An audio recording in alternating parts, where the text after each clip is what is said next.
장기 보유 특별 공제는 인플레이션을 해칭하고 거주 이전의 자유를 보장하기 위해 만들어진 제도입니다. 보통 1주택자의 삶은 이렇습니다. 열심히 일한 돈을 알뜰살뜰 모아서 집 한 채를 샀습니다. 결혼하고 아이가 생기고 커가면서 점점 더 짐이 많아져요. 정말 어마어마하게 많아집니다. 그럼 지금보다 더 나은 환경에 살고 싶은 게 인간의 심리입니다. 그런데 집값이 너무 비싸니까 기존에 살던 집을 먼저 처분하고 그 처분 대금과 그동안 모은 돈을 합쳐서 이사가는 게 일반적입니다. 그런데 주택을 팔면서 세금을 너무 많이 내게 되면 새 집으로 이사갈 자금이 부족하겠죠. 보통 더 좋은 집으로 이사가려고 하지 더 안 좋은 집으로 이사가려는 사람은 거의 없습니다. 그런데 세금이 이런 거주 이전의 자유를 막으면 안 되겠죠. 그래서 생겨난 제도가 1세대 1주택 비과세 제도, 그리고 1세대 1주택 고가주택에 적용해주는 장기보유 특별공제입니다. 최근에 1세대 1주택 고가주택에 적용하는 최대 80%의 장특공을 손보려는 움직임이 있는데요. 그렇다면 장기보유 특별공제가 뭔지, 어떻게 적용되는지 미리 알아둬야 나중에 제도가 바뀌어도 이해하기 훨씬 쉽겠죠. 장기보유 특별공제는 이름 속에 내용이 다 숨어 있어요. 장기보유, 즉 오래 보유하면 특별히 세금 깎아줄게, 이런 내용입니다. 그럼 얼마만큼 세금을 깎아주냐? 이런 표 보신 적 있으신가요? 어려워 보이지만 생각보다 쉽습니다. 장기보유 특별공제, 이름이 좀 길죠? 그래서 실무적으로는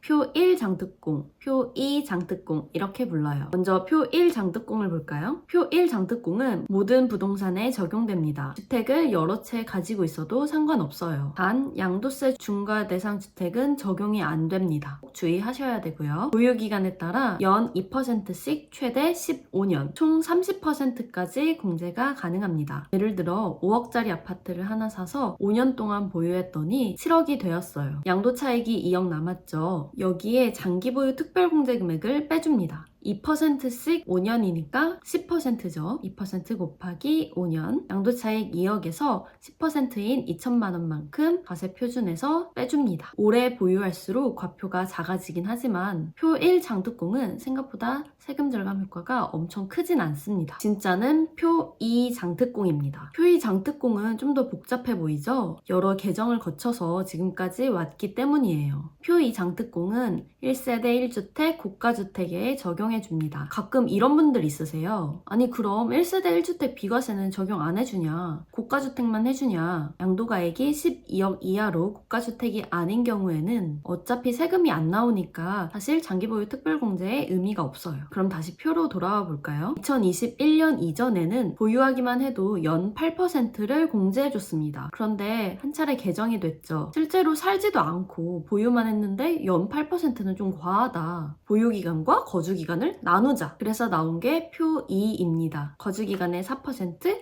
보유기간의 4% 각각 적용해줍니다. 예를 들어서 10년을 보유했는데 그중 4년을 거주하고 나머지 6년은 전세로 임대를 주었어요. 이런 경우에는 보유기간 10년에 곱하기 4%, 거주기간 4년에 곱하기 4%, 총 56%의 장기보유 특별공제가 적용됩니다. 다만 표 2 장특공을 적용할 때 주의해야 될 점이 있는데요. 바로 최소 거주기간 2년을 꼭 채워야 한다는 것입니다. 2년 거주기간을 채우지 않는다면 표 2 장특공은 받을 수 없고 표 1 장특공을 받아야 합니다. 예를 들어 10년 보유했는데 거주기간이 아예 없다면 10년 곱하기 4% 해서 40%가 아닙니다. 표 2를 아예 적용받을 수 없고 표 1 장특공을 받아야 합니다. 그렇게 되면 10년 곱하기 2%, 총 20%가 공제됩니다. 만약 사정상 정말 2년 거주할 여건이 안 된다. 그럼 상생임대주택 특례를 알아보셔야 합니다. 상생임대주택 특례를 적용하면